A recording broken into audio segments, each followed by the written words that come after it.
here. The Necromaniacs podcast. You got rainstorms, you got eclipses, but holding it down in Brooklyn, Mike. Yeah, the eclipse is a cosmic event, so that that everyone had to deal with that. Did you get a chance to watch it? Do you see any of it? I did not. It's funny.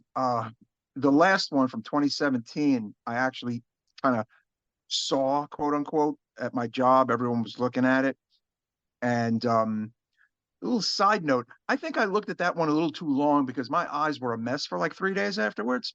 So I'm going to be blunt and say I abstained this time around. And honestly, I feel like it the prior one I felt like it got like dark, but this one here in Brooklyn, it just seemed like it was like just like a cloudy day. I don't know. I wasn't, maybe I just wasn't feeling it this year. I don't know. Yeah, I was out in Morristown, New Jersey, at the office. One of the office. Mhm. I work in one pen, and then Mhm. also there's an office out in Morristown. So I had to go to Mhm. Morristown on Tuesday, and they passed out these glasses, so everyone went out Mhm. to the parking lot and was looking up in the sky, and then I saw it through the glasses, and it was kind of unremarkable through the glasses. You know what I mean? Mhm. And it got a little dark, but it was nothing like my friend Morgan, um, from Kill the Client fame and Black Ops, Mhm. lives in Texas, and they're right Mhm. in the path of totality. So it got real intense over there. So Ah, he was all excited, he was like texting me and like, oh yeah, I'm in the middle of this thing. It's great. I'm like, yeah, it's got a little dark over here. You can feel a little temperature change. I mean, mm. some of the pictures I saw were spectacular, but Yeah, the as pictures were yeah, but as like just being there, looking at it through glasses, it was like a little bit anticlimactic. You know what I mean? yeah, and it's funny. The word totality was used quite a bit, and of course, I thought about tombs all day on Monday. Path of totality for some reason. I don't know.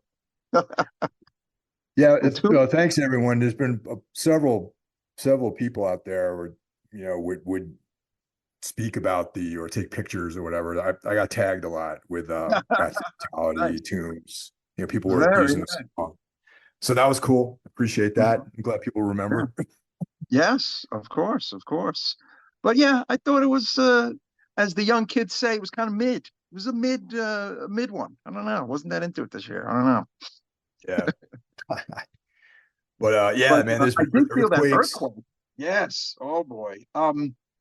I was in the bathroom brushing my teeth when that one occurred. The one that like everybody felt, in like Yeah. New York, New Jersey, Connecticut, and Pennsylvania.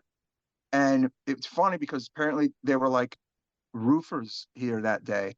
Oh And man. I initially just thought, okay, they might be doing something on the roof. But then it lasted like way too long. I would know that's not something on the roof. And then it stopped.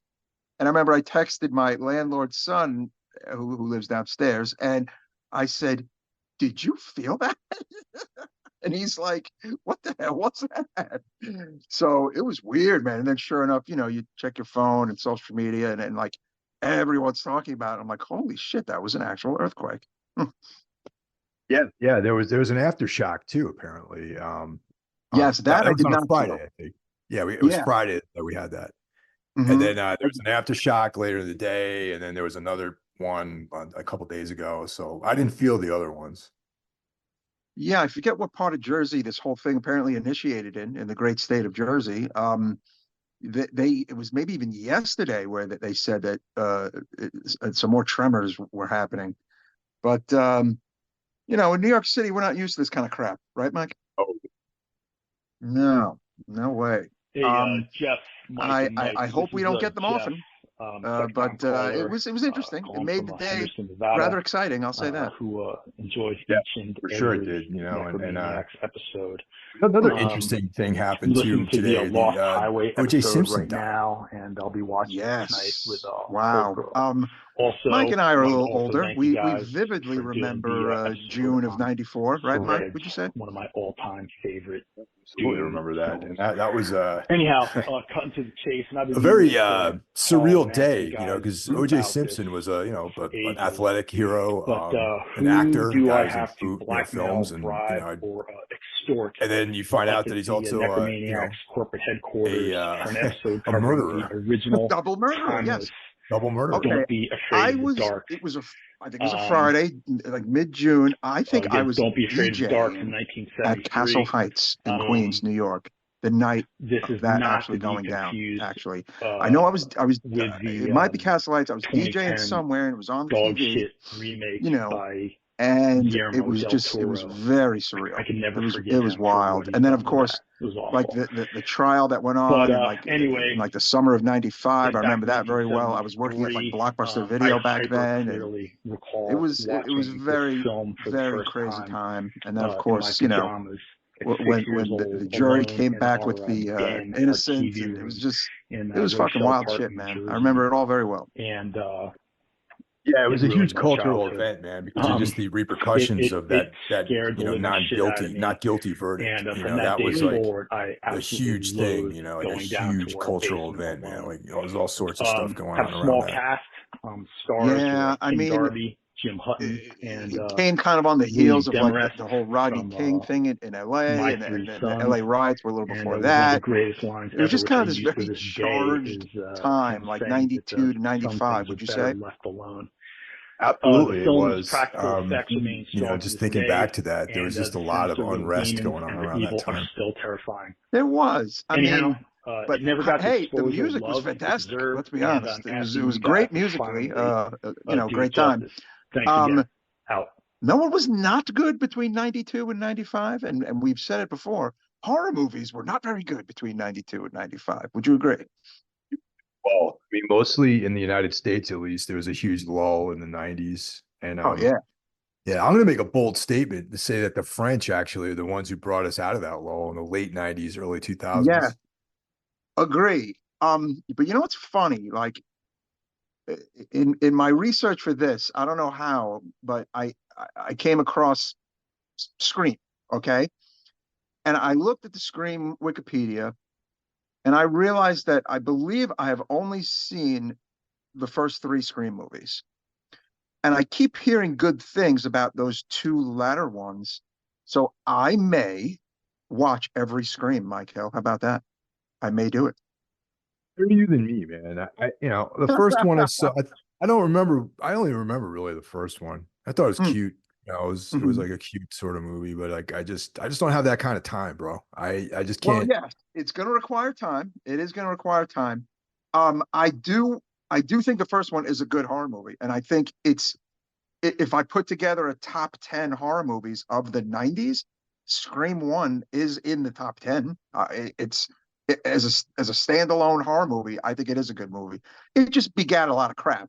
You know what I'm saying? Look, Yeah, but Faith No More is one of my favorite bands of all time, but a lot of people lay the blame of nu metal on Faith No More. You know what I'm saying? It's not their fault. It just is what it is, you know?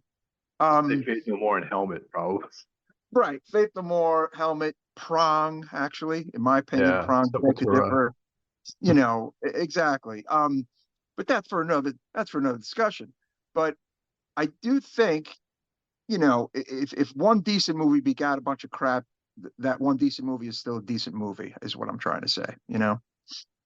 I gotta say, there wasn't a lot of competition in the '90s, really. You know what I mean? It's like being one of the top 10 best horror movies in the '90s is like being the best looking waitress at Denny's. You know what I mean? Yeah, I hear what you're saying. Although, you know, I hope we didn't raise a few eyebrows with that Denny statement.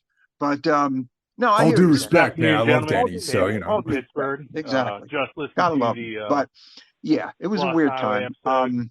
You Good know, stuff, man. I remember seeing that in theater people when have heard it me came say it. out. I think like Bram Stoker's Dracula in Definitely got me '92 thinking is around that time one of too. my You absolute guys talked about favorites. the soundtrack And then you stuff. jump much later into the '90s with Event Wonder if you Horizon guys remember when the and some Nine Inch sprinklings Nails in there. You know what I'm saying? I would have to movie really came hunker out. down. But I will say I think it that was like 92, Scream is in the 93. top 10 for And me it was kind of like an underground personally. bootleg thing that nobody But really yeah, knew much aside about. But, from later that, on came out the guy I from thought about watching Peter every Scream movie. Christensen from Coil And then it helped make dawned it, on me that I think that I had really thought I had seen tonight's movie, kinda but it was started actually the a whole first viewing. I faux had never snuff seen found footage tonight's type film deal. before.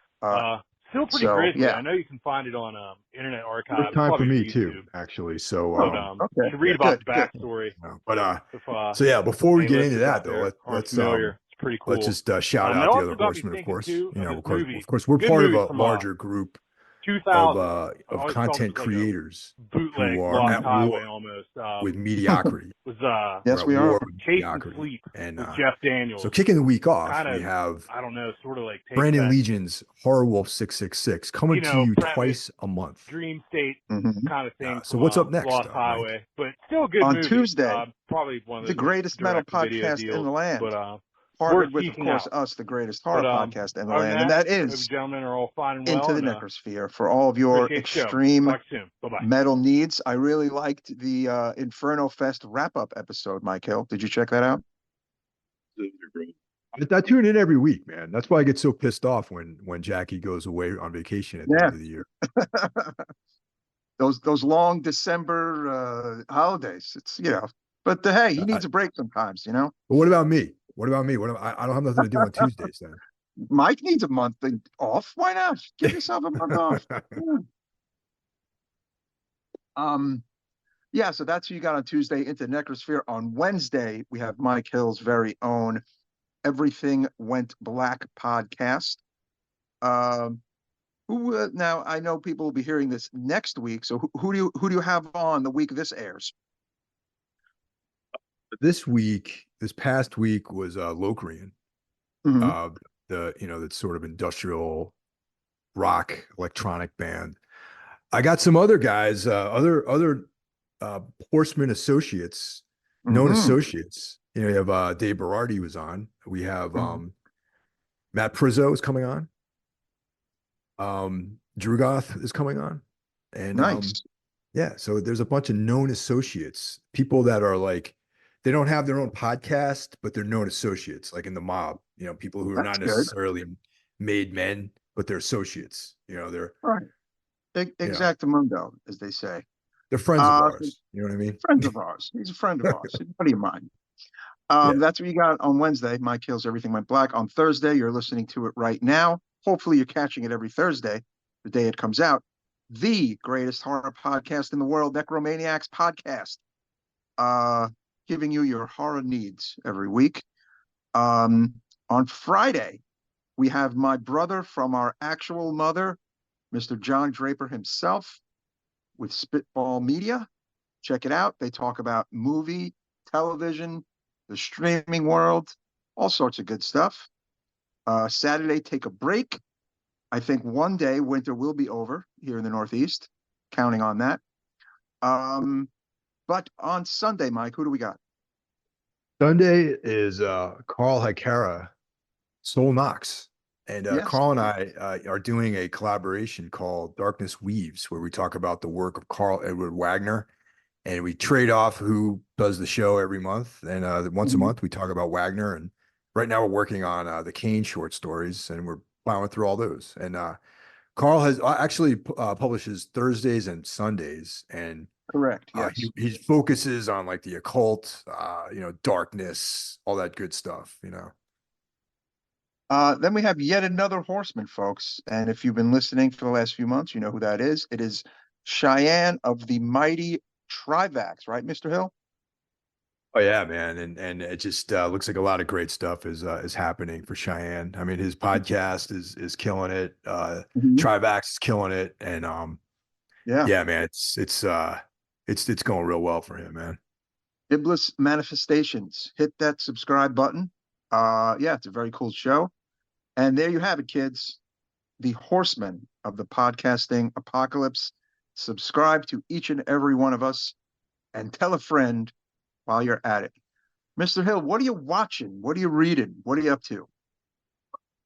If anyone who's been following me on Instagram knows the new Adam Neville book showed up last week, All the Fiends of Hell.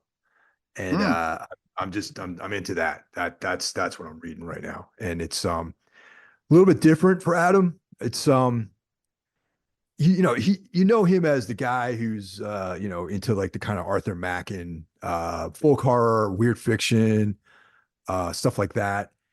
This time around, he's trying his hand at science fiction horror with some alien sort of stuff. Oh, okay. Oh, Yeah. Very, very that's good. different. Start off to a great start. It's just super tense, very like creepy. And I'm reading it. And I'm like, man, this is how science fiction needs to be done. This is how an alien story needs to be done. So yeah, I just started it. I didn't read anything about what the plot was. I just picked it up and blind read it because I know that I was going to, I like all of his books. I've read almost his entire catalog, and they're all great. I have the short story collections. Those are amazing. I recommend the short stories too. Those are really cool. And Nice. as far as watching, I was introduced to Nurse Jackie by Tina, my girlfriend. Oh, So we've been yes. going through that. I watched the first 2 seasons of that, and I never finished it. But now you might have planted a seed in my head to finish that because I definitely enjoyed those early seasons. So that's a cool show. Darker than I thought it was, man. Hmm. I mean, there's this, it's like heavy and like this really, it's like a heavy sort of story, sort of, I don't know if you remember, but there's like a lot of death, a lot of just like kind of Yeah, sorrowful no, stuff. it's not a walk in the park. No, it's kind of dark. Yeah, definitely. Yeah. Of She's a troubled gal. So yeah. Um, course, we had the conclusion forever of Curb Your Enthusiasm. So that was a big night. I'll say I am several episodes behind this season. I need to hammer down and just watch them. So say no more about the ending of Curb because I have not seen it. So end of an era though. Oh yeah, definitely. um, Two things been watching. Number one is X-Men 97 on Disney Plus, Michael, the animated series, which is of course the follow-up to the excellent Saturday morning show on Fox in the early 90s, the X-Men cartoon, which had this very bleak ending back in the day where Professor Xavier dies. And this picks up right when that kind of left off. And I have to say, they're about 5 episodes in. Apparently, there's going to be 10 episodes. It comes out weekly on Disney Plus, and it is really good, Mike. I don't know how much of an X-Men fan you ever were, but it's definitely a fun watch. Yeah, I mean, I was big into the X-Men, various incarnations. My Yeah. favorite though is the Chris Claremont era, with John Byrne. I mean, that's Ah, like at this stage, it's like almost 40 years ago. But yeah, well, it's funny you say that because they have sprinkled in a bunch of that into this. Especially the Storm Forge romance. And I actually, in one particular episode, I think they actually copped something from this entire comic I remember from the early 80s, mid 80s about Storm and Forge. So it has a lot of that, in my opinion, of like that kind of era, the Claremont Burns early mid 80s vibes. So yeah, you might dig this actually. yeah, that was a good time for comics, I think, especially the Marvel. Marvel, I think, was starting to like really pop off in the 80s and into the Yeah. 90s. It was And also Alpha Flight. It was from that era, mhm. Alpha Flight, some good stuff. That's when Daredevil gets like on fire with fucking Frank Miller, little, Oh yeah. into the mid 80s. And yeah, Marvel was really, really great back then. And I think had a great run into the mid late O's, in my opinion. I just kind of punch out probably at the end of the first decade of the 2000s, honestly, personally. But um, it is good. It has all the vibes of the classic series. It has the real deal X-Men vibes. They go into the whole Jean Grey, Madeline Pryor thing, and Mr. Sinister, and it definitely hits a lot of the cool marks. So check that out, folks, if you're into the comic stuff.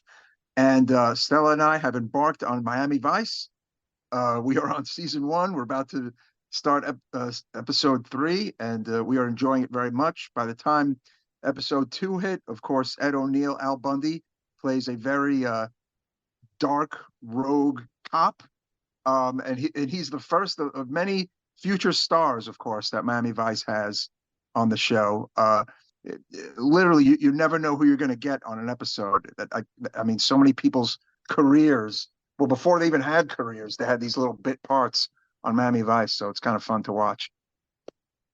That's a great show. Yeah, I think I might check that out too at some point. again. Yeah, yeah. And just you get to realize how good like Don Johnson and Philip Michael Thomas really were on the show. They were like, I feel like they were kind of acting on like another level even for back then, you know. And they it's gets very serious at times, you know, and it's like you kind of feel the seriousness, and it's really cool. And of course, the music is fucking amazing, you know.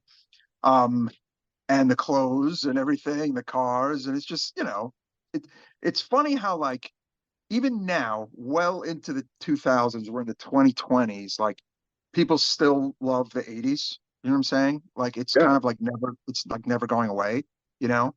And it's like Miami Vice originally aired, I think September of '84, and now we'll be rounding 40 years since it first aired, which to me is fucking unbelievable. I watched it every Thursday as a young kid, you know. So a lot of nostalgia there, Mike. Yeah, so that's a lot to think about, man. I have vivid memories of Miami Vice, and it's almost 40 years old. It's Yeah, crazy. yeah. Holy shit, right? Damn, it's wild. But yeah, a lot of fun watching that. We got a couple calls this week on the Necro phone. So if you want to give us a shout, you can do so at 908-913-0782. First up, we got Jeff from Nevada. Thanks for calling in, Jeff. And yes, Don't Be Afraid of the Dark, the 1973 movie, the original. Awesome. That's a good question, man. Like, why haven't we Mm. covered it? I'm surprised. I feel like we've mentioned it actually Yeah. when Yeah. we've done other kind of TV stuff and 70s stuff. So yes, perhaps it is time to actually finally cover that movie. I think I have it on DVD when it was available as like I forget what company they were making like these kind of inexpensive, almost like pro burns that they would sell to the public, um, or just kind of like a bare bones DVD of it. I believe that is what I have somewhere in the collection. So if it's not streaming, I will bust that out. Yeah, that's one of the couple TV movies that really were effective, man. That and of course the Salem's Lot miniseries Mm. stand out as like television horror television that really was effective, you know. And of course the It from 1990, that was a big one, Yep. you know. Yep, definitely. But Don't Be Afraid of the Dark actually scared me too. Like it made me very scared of the basement and everything, you know. Yeah, but I mean, you know, by 90 I was 17, 16 or 17 when that aired, the It movie. But I've come to learn that like for people a little younger than me who caught that, that fucked them up big time. Like, you know, I heard that like that terrified a lot of people. Oh yeah. And it's funny, I was listening to the great hardcore podcast, Axe to Grind, and Tom Sheehan, my pal, talk about horror movies for a hot minute. And Tom brought up the excellent TV horror movie, Dark Night of the Scarecrow, Mike. Remember that? A real good one, actually. That I was forgot about it. That was on CBS, I think 82 or 83. That's a really good one. I think I have that DVD, actually. I have that. So next up, we got our friend Tavis from Pittsburgh. So yeah, man, I don't know anything about the Broken movie, the Nine Inch Nails movie. Do you know anything about that, Mike? Yes, I believe my buddy Les had it back in the day, and we would watch it at his house when, you know, everybody was over, or we'd have, you know, the infamous house parties at my brother John and Les's apartment on East 29th Street.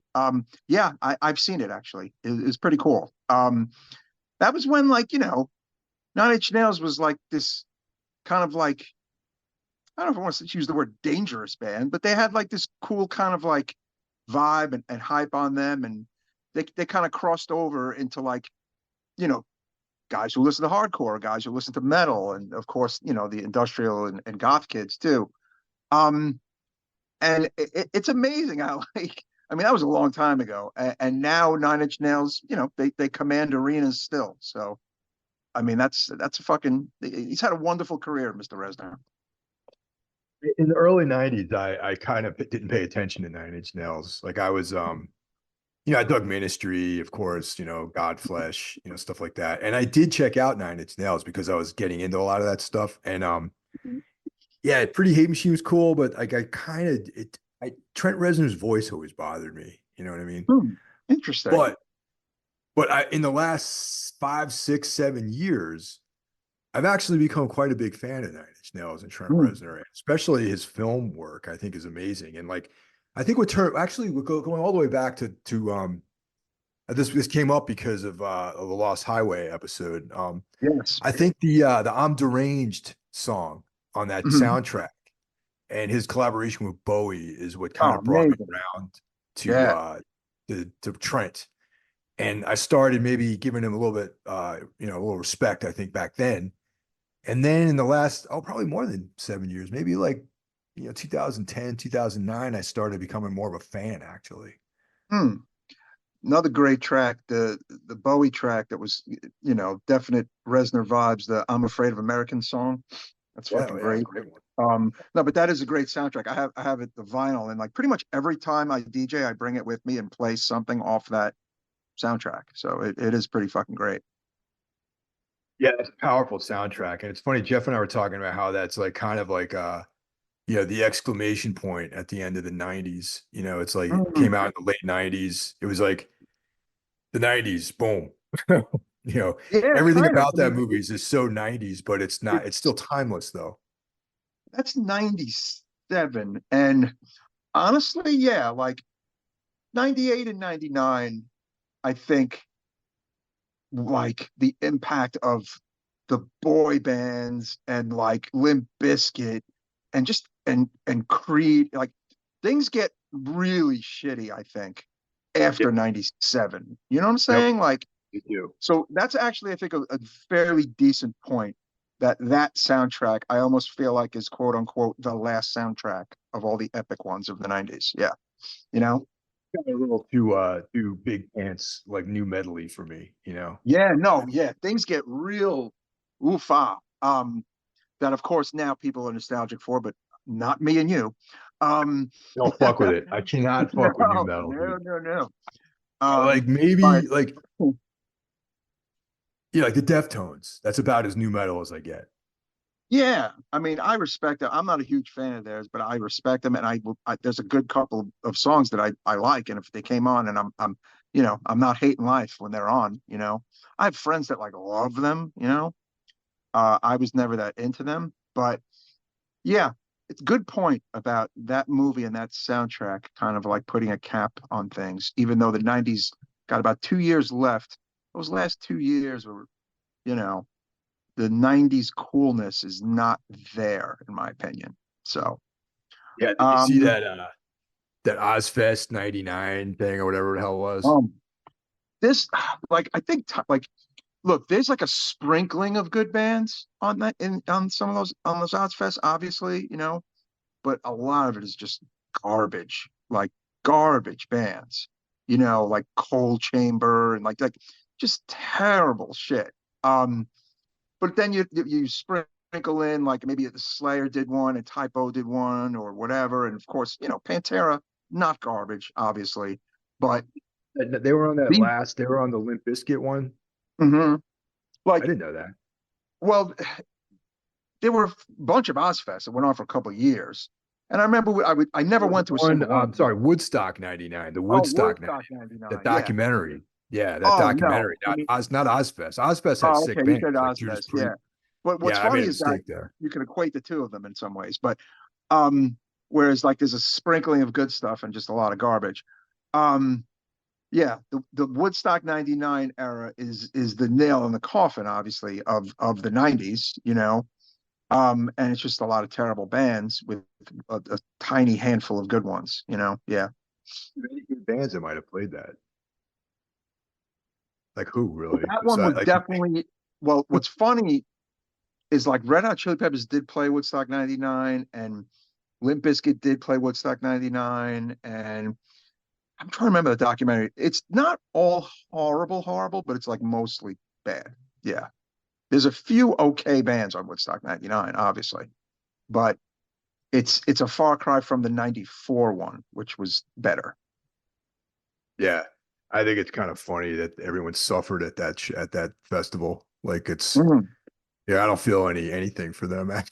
Like cool, they're suffering Well, I in mean, if fevers you and watch the documentary, dehydration. like it got real dark. I mean, people, it was like Lord of the Flies dark. I mean that's not fun. I mean, I have no desire to ever go to a concert like that. At 50 years old, I don't think I would have had a desire to go to a concert like that at 30 years old. So, Yeah. fuck that. But yeah, the 90s. Thank So you for the phone Davis call. brought up Chasing Sleep with Jeff Daniels, a movie that I'm not familiar with either, man. Have you heard of that one? No, I've not even heard of that. No, interesting. Yeah. Hmm. Well, Davis, thanks a lot for calling in, man. That was you kind of caused a big tangent on Woodstock Yeah, 99. on But the yeah, wonderful late 90s. Yes. yeah, man. But So that yeah, brings us to this week's feature film, The hmm Sect, directed hmm by Michele Soavi, written by Dario Argento, Michele Soavi, and Gianni Romali. hmm Released 1991, 116 minutes program length. Yeah. Yeah, we'll get into that. It was Yeah. I felt that 116 minutes, folks. That's all I gotta say. Uh The music, though, once again, music by the great Pino Donaggio. yes, music is good. Look, Pino Donaggio is doing your music. Your music is gonna be good, folks. Uh Class act, top notch, as they say in the podcasting horseman of the podcasting apocalypse horde. Top-notch composer, Pino Donaggio. The film, well, that's another story. I'm going to talk a little bit about the cast. We have Kelly Curtis as Miriam Kreisel. Interesting thing about Kelly Curtis, folks, she is the older sister of Jamie Lee Curtis. Yes, she was born in 1956. She's obviously currently 67 years old. She's the oldest child of Tony Curtis and Janet Leigh. Uh, I didn't even know that Jamie Lee Curtis had an older sister who acted. However, this woman did not do a lot of acting. She's only in like a handful of films. She was in Trading Places, Michael, as Muffy. I remember that role actually, briefly in the movie. She did a movie called Magic Sticks. She did a movie called Checkpoint. But in 1991, she did this film with Michele Soavi and did some other movies and kind of basically punched out of acting by the late 90s, never to act again. How about that? But yeah, Tony Curtis and Janet Leigh's older daughter. We have Herbert Lom as Mobius Kelly. Herbert Lom is apparently a famous actor in Germany, um, who has quite a large resume of films on his Wikipedia. It's like tremendous. Uh, but yeah, he is the elderly, mysterious gentleman in this film.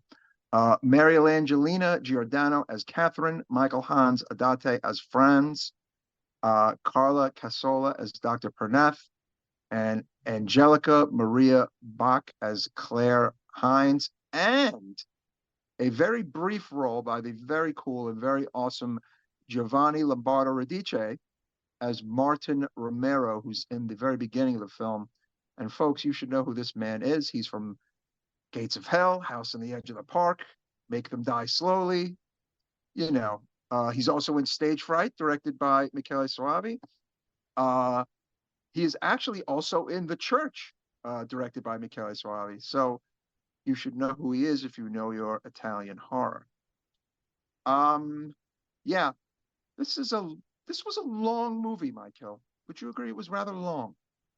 Long and quite meandering and a little bit hard to follow, actually, I found, in my opinion. And it almost feels like there was two different ideas for film going on at the same time. Hmm.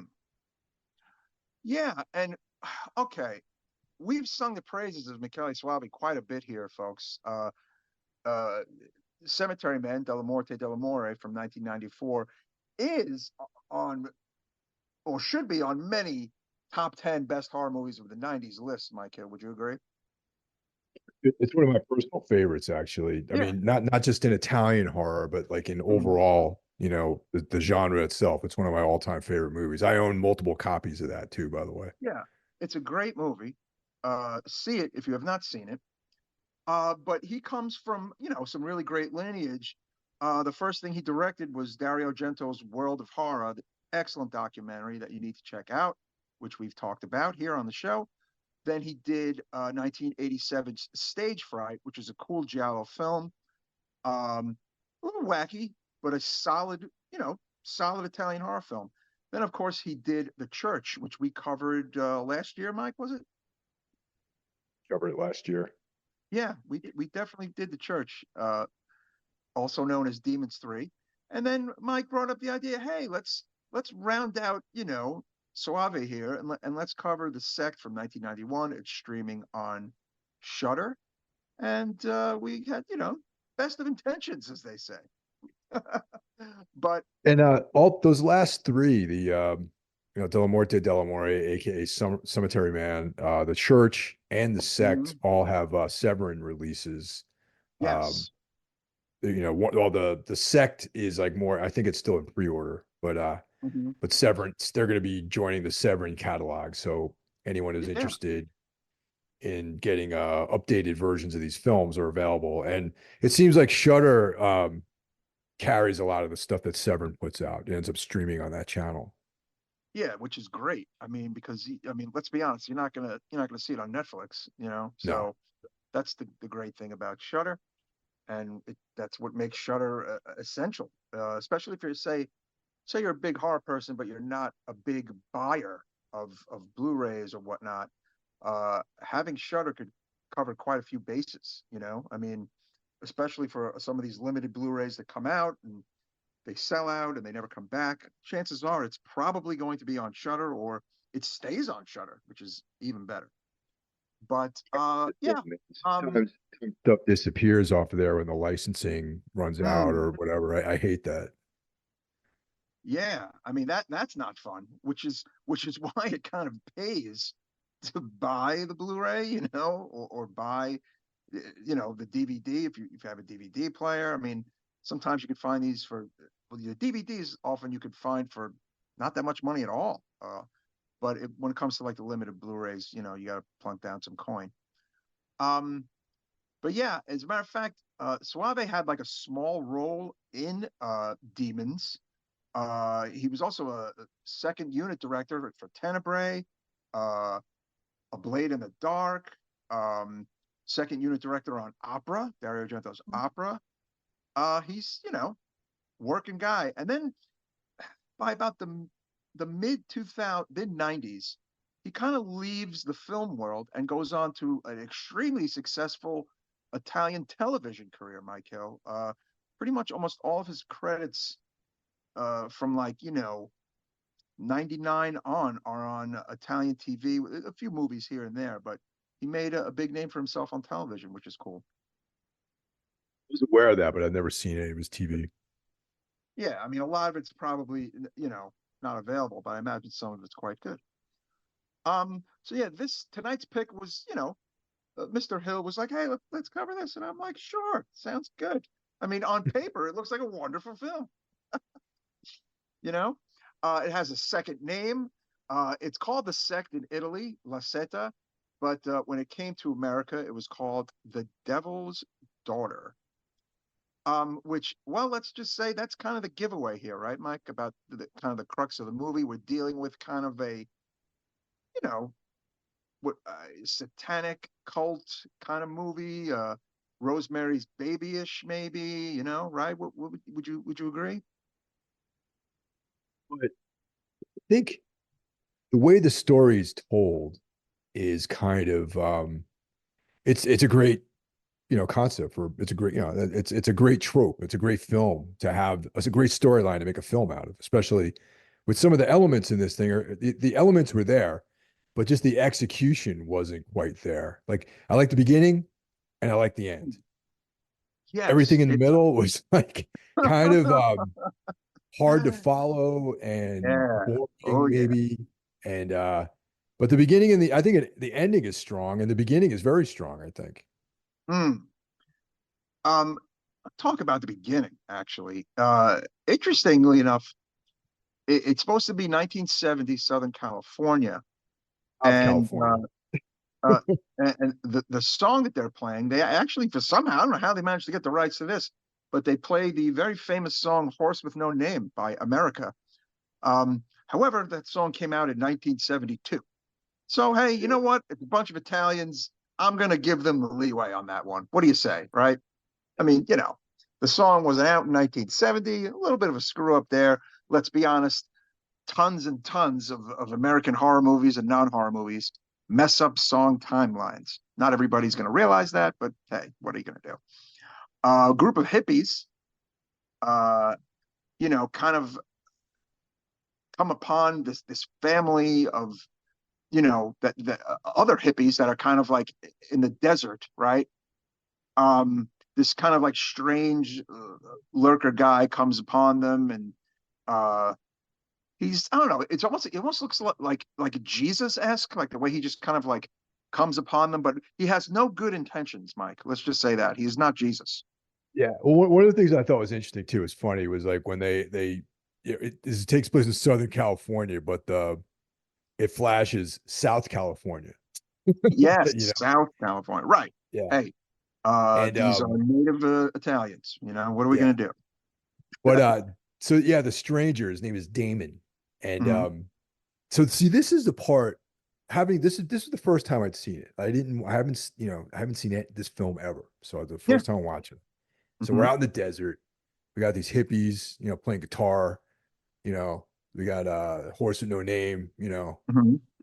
riding through the desert, that sort of thing. And then this stranger wanders in from nowhere, from the wastelands, and he Hmm. looks like this evil Jesus, Yeah. like he has this scowling face, but he Mm. appears out of nowhere, just happens upon these hippies. And of course, they're all into like free love and smoking weed and togetherness and like all this stuff. And they're just, hey man, join us here. And Hey, man. and that was probably a big mistake for them.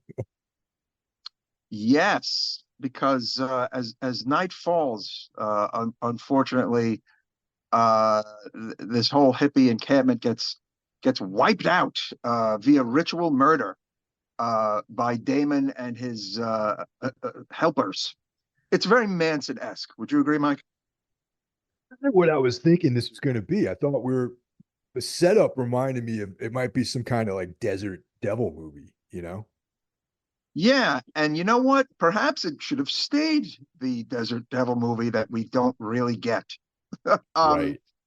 because things just get kind of wonky, I think, from here on in. We flash forward to 1991, where we're now in Frankfurt, Germany, where the rest of the movie stays. Um, and I don't know, it's the gist of it is that there's this young woman played by Jamie Lee Curtis's sister, who I'm just going to start saying Jamie Lee Curtis's sister. Okay. She's a school teacher. She almost runs over this old man. She takes him in, but it's not coincidental that this man has kind of come into her life because he has plans for her, and that involve you know a satanic cult. Mike, is that kind of the summation of the movie? Pretty much. But and then there's all these like there's like a wave of killings that are happening around. Um, Yeah. you know, yes, and it's seemingly unrelated, but we know that they are, somehow connected. Yeah, and I almost feel like had they stayed the course with the satanic cult thing a little more, right? It might have been a cooler movie. I mean, look, it's not the most original idea. It has moments of, like I said, Rosemary's Baby-esque moments, maybe even some Wicker Man-y moments or Omen moments, maybe. But it gets really crazy because once the lead character brings this stranger into her home, we learn of this world that's kind of below her home, right? This whole kind of like cavernous uh, land, and it just gets very That's where mystical, supernatural, and gets mystical, right? And I feel Well, like, I'm sorry, what? no, I was gonna say that's where the idea that there was like too many cooks in the kitchen. Like there's three motherfuckers who wrote this movie. You know what I mean? And Yeah, it's like I felt like I can imagine them arguing in this room about what this movie should be about. You know what I mean? It's like this one guy was like, I want to make a Desert Devil movie with this like right. Manson-esque guy, leading a gang of murderers out in the desert, which would have been sick. And then another guy wants to make this kind of Lovecraftian underworld film that takes place in Europe, and Mm. they compromise somehow, and then we get this movie. You know what I mean? Okay, I'm gonna say the Argento stamps here got to be all the animal and bug stuff. What do you think? Yes, because we have a rabbit, we have a beetle, Uh-huh. we have like this crow. We have all sorts of animals in this film. All sorts of animals. There are these interesting, ambitious scenes of like the crow eating her neck, and Yeah, there's a lot of wonky, wild scenes with animals. That might have been Argento's input. Maybe Michele Soavi's input was the framework of it, perhaps, maybe the beginning and the ending. Who the hell knows? But yeah, quite possibly a case of too many cooks in the kitchen. And I'll say it, Argento is one of my all-time favorite directors, and he's my ride or die. But I'm going to say 91 Argento is not our best Argento. Okay. And he probably might not have been writing the best, might not have been writing his best for this movie, Michael. That's what I'm trying to say here. I'm being nice. No? I do agree with you on this. It just gets too unfocused, with these Mm. things. There's some dream sequences which I'm not against them, Hmm. but they eat up too much time where you could be actually you can come down from that 116-minute program length and make it a 90-minute Yeah. film, you know. I gotta say, I couldn't believe it was a 2 hour movie. I mean, it really feels like a 2 hour movie. I don't think any horror movie should be 2 hours, except if it's, The Shining. You know what I'm saying? I think The Shining was about 2 hours, but this is not The Shining. Um, you know, not 90 to 100 minutes. That's perfect. You know what I'm saying? Maybe if this movie was 90 to 100 minutes, I would feel a bit differently about it. Um, but yeah, it gets really wonky. There are some interesting scenes though. You know what I'm saying? And some interesting special effects scenes and kill scenes. There is that ritual scene where they remove the woman's face. How about that scene? It was pretty brutal. That was like, all right, so the Dr. Mobius or Mobius Hmm. Kelly or whatever the hell the guy's name is, he this is the thing in that part. All right, there's a lot of unanswered questions about Mobius Kelly. Okay. Hmm. He has that vial of that liquid that he carries around with him that he's like taking hits off of that every now and then. Yes. So there's some health issue with this guy. And number one, what is the health issue? And number two, what is that brown liquid that he's hitting off of, That is not explained. Excuse me. And then he mysteriously dies. And then a rabbit comes and empties the vial into this like basically this well. And then you're supposed to know what that means or why that happens. And it's never really like they don't really flesh any of that out. The one thing I do know is that, okay, it's like a devil satanic ritual movie, and that, generally rabbits in the occult Hmm. are like for abundance and like fertility. Now, fertility comes into play because, this one of the many plot threads here is the birth of an antichrist, you know. Right. So maybe this rabbit is some kind of harbinger of that, and because the rabbit appears and is kind of like almost like this like an observer or like a watcher, or is sort of propagates some stuff in the film, like the vial being spilled into the well and all that sort of stuff. You know what I mean? Yeah, and so, I mean, so it was no coincidence that they, Mobius, hooked up with Miriam, Jamie Lee Curtis's older sister, and they need her to basically bring upon the, the you know, the devil baby, basically.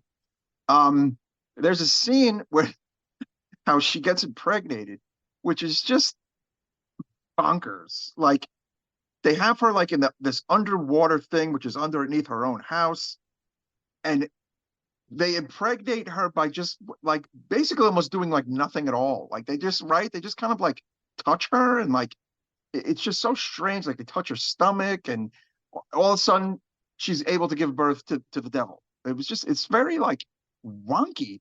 And it's almost kind of shocking that this movie is directed by Michele Soavi because I think his other films are way more competent and just better movies, no? I think that it really comes down to just the writing. And like I said, there's just too many threads and there's almost like two different films going on at the same time, and Yeah. the whole thing with like the water and her where she's impregnated, it's like, Mhm. is it like a Prince of Darkness situation where the well is like this evil material, like in Prince of Darkness, how like the devil is like that green liquid. Yeah, It, I it mean, a could lot be, of things aren't tied together very well. yeah. I mean, Like I it said, could there's it could be memorable that, but we moments. never know. There's interesting, I'll call them kill scenes that, some of the effects is quite good. A lot of it is very early 90s, not that good, but some of it is quite good. Um, but they're not tied together well. And that, again, going back to perhaps too many, cooks in the kitchen. Um, Yeah, and it's kind of a, in a simple term, it's basically like a devil worship kind of bring on the apocalypse movie, but it doesn't have any of the excitement that a lot of those movies have, Mike, right? Yeah, there's really no tension, and it's very confusing. Like It does there get there are moments confusing. in the It gets film very where confusing. I'm watching the Okay. movie and I'm like, what the hell is even going on right now? Like and that's Yeah. not saying that, I need to be spoon fed everything, but like part of me is like, the stuff has no, I mean, the biggest issue is, I don't know, maybe, I don't know if it's just me, but whatever happened in the United States in 1970 and what happened in Frankfurt, Germany in 91, how are they connected?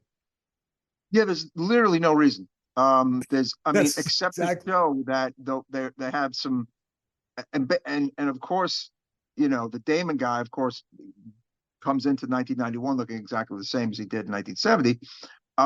He's on the scene, of course, but yeah, Yeah. it's not. I don't know. It's very like low. It's got very low budget ideas in a way, from people Totally. who really should know better, Like and for a minute, I and thought Mobius might be Damon, you know, like 20 years yes, later, you know. yes, no, That he's was not. initially what I thought, Hmm. but that wasn't the case, and that's what I mean. It's Yeah. like, it's like a lot of that. I wanted more. I wanted connection. Like for straight up, I wanted a desert devil movie with like motorcycles and like, Hmm. hippies, pentagrams and like, churches and satanic rituals. That's what I wanted because the beginning was cool. Yeah, you get a couple of moments of that. As you said earlier on in the pod, that the beginning is good and the ending is good. We'll talk about the ending.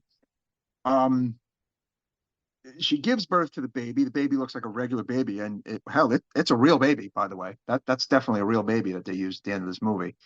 Um, and they kind of like, what do they say? They gave her like a choice, to kind of like, join them or whatever, right?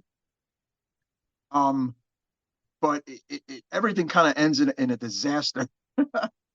um, you know, that Mobius reveals to her that the sect has guided her entire life, and that she has fit into their master plan, and that she has given birth, to the Antichrist. Okay, basically. Um, and Mobius hands her a kid, and she runs away, and there's a fire because there was a car accident earlier. Um, and basically Miriam and the baby catch fire at the end, and I mean, honestly, it looks like they're fucking dead to me, right?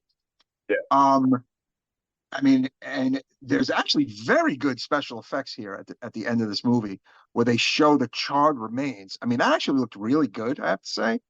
Uh, it almost really looked like, looked like a dead bodies burned to death. And the fire department is there, and they use, the high powered hoses or whatever, and they basically hose down the remains so much that all this like black gunk and gook comes off of Miriam, and she emerges kind of, unscathed. And basically, according to Wikipedia, it was the child that sacrificed itself to protect the mother. Although you don't really know that, I think, unless you have read this Wikipedia page, Michael. Would you agree? I suspect it's like they're, the power of Satan, preserved her and saved her from, what I got out of it is that the evil Satan child saved her from death and only to be impregnated again in some future date. Like that's like you can't get out.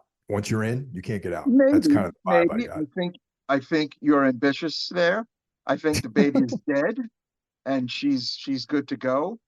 Jamie Lee Curtis's sister is good to go. But again, doesn't make for the best movie just because I like that little ending there. Movie's kind of messy. It's really long. It gets confusing.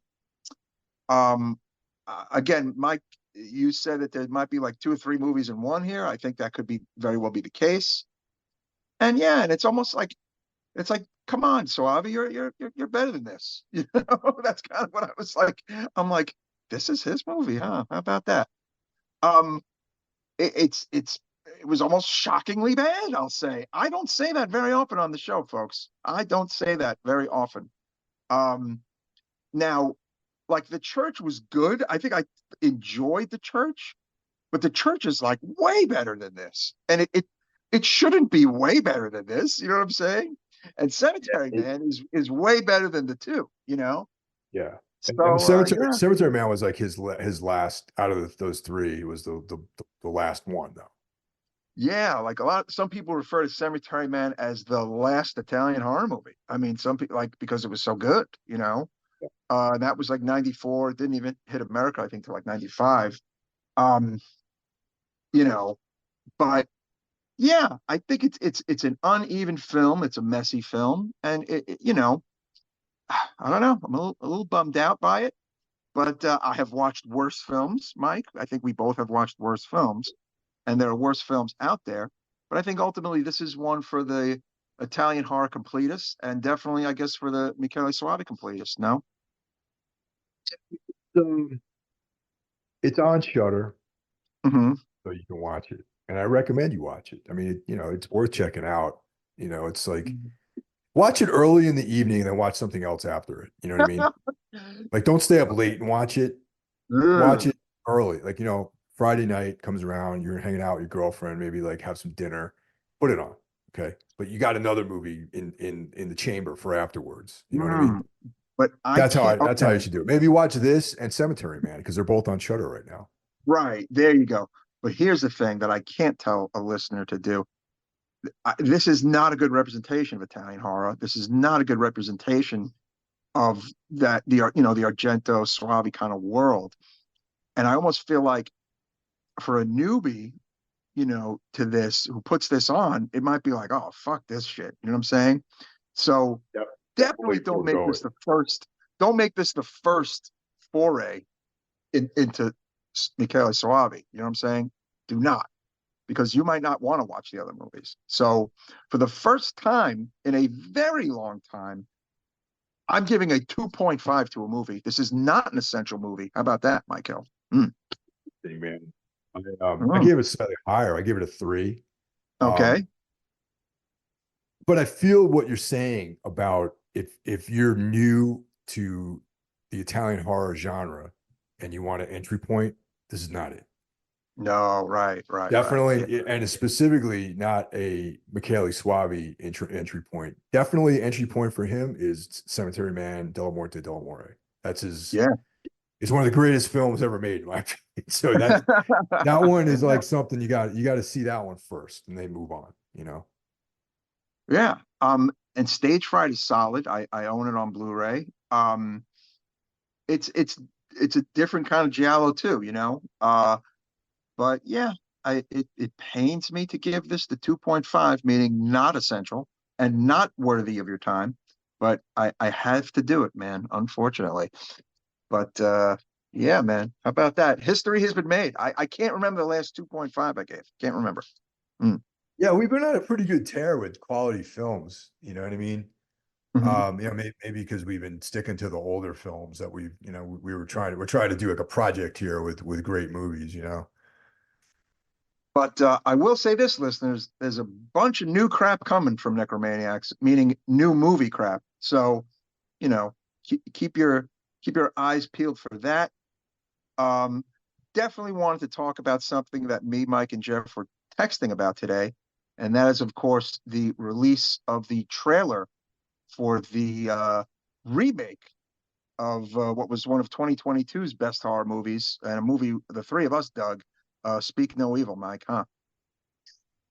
I can't say how completely not against this remake I am. Like Uh-oh. I can't state that enough.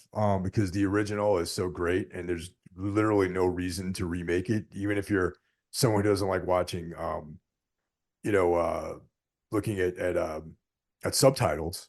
Most of Hmm. the film is in English. Hmm. So, you know, I don't get it. Okay, I'm gonna rebut you here. The rebuttal. Okay. As great as that movie was, okay, I'm gonna say that aside from the maniacs, the necromaniacs, and the real deal horror people, a lot of people might not have seen the 2022 Danish film. Okay.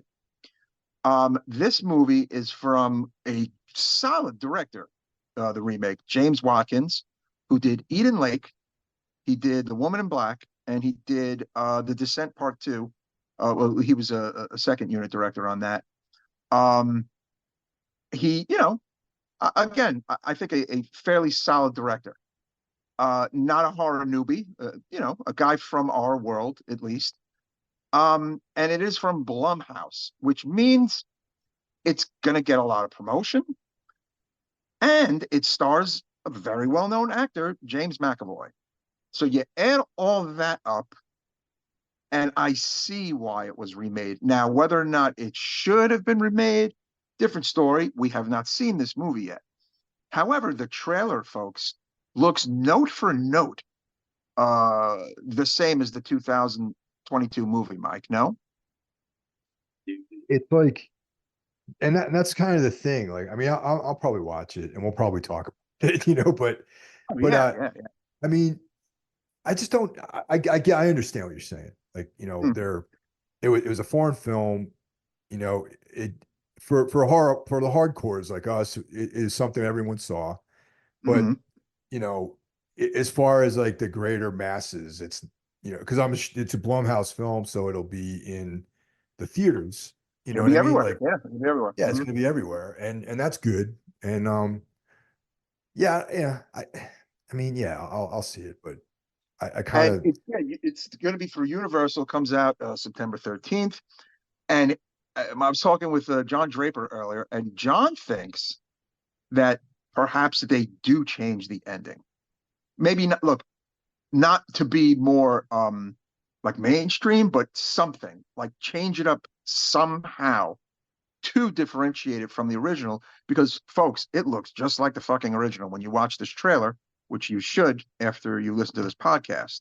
I mean, I was couldn't believe how similar it looked to the original. But I do love James McAvoy, and he plays Paddy, you know, the heavy. And I mean, he looks like, you know, he looks pretty scary in this trailer. So that's kind of cool. Gary very well. So yeah, I mean that's cool, and I like him too as an actor. I back him as a casting choice, but I just I don't know. I'm a little bummed out that they did it, but Mm, yes, I will see it. I'll go see it. we As will a matter see of it. fact, Exactly. I yeah, you mean, know, the other interesting thing is that okay, it was a movie that we actually, it's funny, we kind of missed it for our 2022 list. I it, watched it in the beginning of 2023, I think. Like yep, I think we were all a little late to the game, and we were like, holy shit, you know, like yeah, blown the fuck away by the original. And the original, as a lot of you know who've seen it, is not a walk in the park movie. The ending might be one of the most harsh horror, modern horror endings out there. You know what I'm saying? Um, a movie I'll never forget. I remember I told a friend of mine. You know what I'm saying?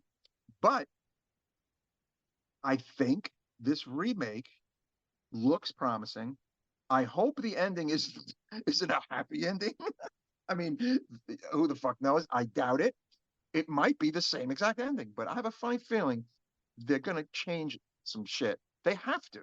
I mean, otherwise it's like the Psycho '98 remake. All right. I mean, it's like the shot for shot remake of Psycho. That's what comes to That mind right away, actually. Yeah, yeah. But who knows? I like I said, I hope they do change up the ending a little, but I don't want to change too much because that is one fucked up ending. Still pretty hot to trot to see the new Omen film and Immaculate. Those are the two Yeah. movie we missed Immaculate because as we record this, tonight is the last night to see it in the theaters, and obviously I'm not going this evening. But the Omen, I'm keeping an open mind, man. We're gonna go see that this weekend Oh, out excellent. in Secaucus, New Jersey, at the Showplace Theater, which is a very nice small chain that is run by civilized people, unlike AMC, and is a dine-in theater, but does not attract savages like AMC Nice. does. You won't have to fear for your life watching it. Nice. It's not going to smell like a locker room. It's not going to be infested with rats like the one in Jersey Oh, City. very nice. Very nice. And the food is a lot better. I mean, not like I have the meals, but they do have better food there. Now, I know that Omen has not done great at the box office, but I know that it's gotten some good reviews in the horror world, if that means anything. Yeah, And the word of that mouth is pretty good. Some people are saying there's just a devil movie burnout right now, which I'm sure there is. But if the movie's good, it's good. I do want to see it, and of course, Mike's going to see it, so he'll talk a little bit about it. But it is a movie that will get covered in this calendar year on this show, as will, all the movies some of you might be wondering about. So, yeah, there's going to be new shit coming very soon. But of course, we love talking about the movies of the, 70s, 80s, and 90s, right? that I missed Immaculate in the theaters because that one is the one that I was really intrigued about because it's what my understanding is that the movie itself is a lot different than what you see in the trailer. Mm-hmm. And the trailer looked pretty cool, but it just looked like a standard nun movie. But apparently it's not that at all. There's like some pretty far out like stuff in that movie. Yeah, I heard some stuff about the ending, about how it gets fucking bonkers, and I want to see it. So yeah, I definitely want to see Yeah. it. Yeah, there's that. There's Long Legs, which is coming out, which looks awesome, and there's a lot of good stuff. It looks like in the horizon. All right. Well, as for tonight's film, you can't win them all. However, there's probably some listeners who enjoy the Sect or will enjoy the Sect. So keep an open mind. And that's a wrap for tonight's Necromaniacs, Mike. Well, thanks for listening, guys, and we'll talk to you next week. And Mike, thank you for joining us this evening. Oh, of course. Yes. Thank you for having me. All right. I love being here. And we will see you all next time. Take care, everybody. Guys, take care.